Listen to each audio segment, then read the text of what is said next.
যেখানে যেখানে সুযোগ পাচ্ছে তৃণমূল মনে করছি তাদের রাজ এখনো আছে, তাই হামলাও করে যাচ্ছে। তো শোনালেন এজেন্ট, একটা বস্তি আছে বহরমপুর শহরে, ধূপঘাটির বস্তি, বহরমপুর মিউনিসিপালিটির পিছনে। এখানকার টিএমসি নেতারা মনে করেছে যে ধূপঘাটি বস্তির মানুষেরা টিএমসি কে ভোট দেয়নি, সন্দেহ করেছে। সেই সন্দেহের বশে ধূপঘাটি বস্তিতে দীর্ঘ বছর ধরে একটা টিউবওয়েল লাগানো ছিল, যে টিউবওয়েল থেকে সেখানকার মানুষ জল সংগ্রহ করত।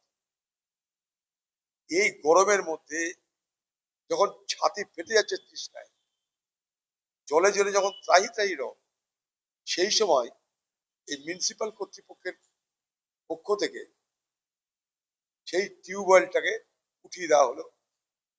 কি ভোট না দেওয়ার শাস্তি কাকে বলে দেয়, ভোট দিসনি তাই জল দেব না।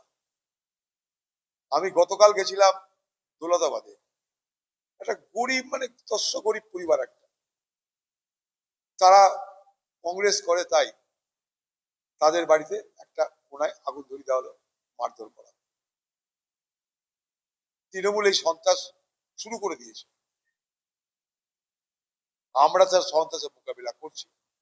কালকে দৌলতাবাদ গেছিলাম, থানা এফআইআর করেছি, থানা ঘেরাও করব, পুলিশের দালালি সেখানটা বন্ধ করব।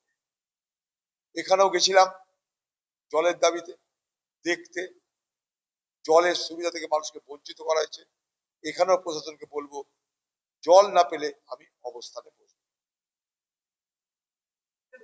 এসব করছি আর কি বলবো।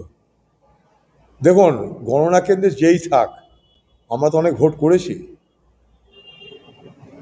কাউন্টিং যারা এজেন্ট, তাদের তৎপরতা থাকলে কেউ কিছু করতে পারবে বলে আমি মনে করি না।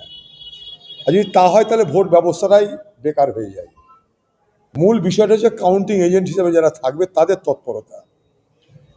আমরা ঠগি এই কারণে, আমরা হারি এই কারণে, কারণ আমাদের দলের পক্ষ থেকে যাদেরকে আমরা কাউন্টিং এজেন্ট করেছি, এক ভোটের সময় যখন ইলেকশন হয় তখন তাদেরকে বসতে দেওয়া হয় না তৃণমূলের সন্ত্রাসে। এমনও হয়েছে আমার এলাকায় যে এজেন্ট বসে গেছে, এজেন্ট নির্বাচনের দিন পোলিং এজেন্ট সে বসে আছে, তৃণমূলের লোকরা তার বাড়িতে পুলিশ পাঠিয়েছে, তার বাড়ির লোককে ভয় দেখিয়েছে, তার বাড়ির লোক বুথে এসে বলছে ছেলে তুই বেরিয়ে আয়, তোকে বসতে হবে না। তৃণমূলের কাছে, তৃণমূলের থেকে বেশি লুটপাট জানে কি আমার জানা নেই। যেখানে তৃণমূল আছে সেখানে তার থেকে বেশি লুটপাট, ছেঁচড়ামি, কারচুপি, লুট আর কে করতে পারে বাংলায় আমার জানা নাই।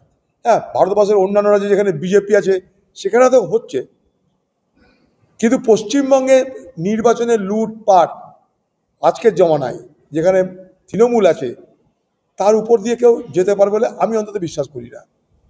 ভারতবর্ষের নির্বাচন কমিশন, তার বিরুদ্ধে আমাদের অভিযোগ ভোট চোর, গদ্দি চোর, সেটা তো অন্য বিষয়।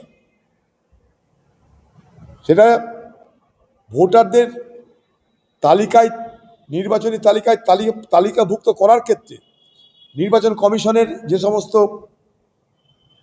শর্ত, সেই শর্তের বিরোধিতা করেছি আমরা। নির্বাচন কমিশনের পক্ষ থেকে যে ধরনের বোঝা চাপিয়ে দিয়েছে তার বিরোধিতা করেছি আমরা। কিন্তু নির্বাচনের এই স্ট্রং রুম, উইক রুম, রং রুম, যাই বলুন, সেখানে সকলের দেখার অধিকার আছে। সেখানে 24 আওয়ার সেখানটায় সিসিটিভি ক্যামেরা ঘেরা আছে। আমরাও সেখানে চেস করেছি। পরশুদিন একটা ক্যামেরার ঘড়িতে 2টো বাজছে। বাংলার মানুষ এবার ভোট দিতে পেরেছে, পেরেছে, এটা সত্য, এটাকে মানতে হবে।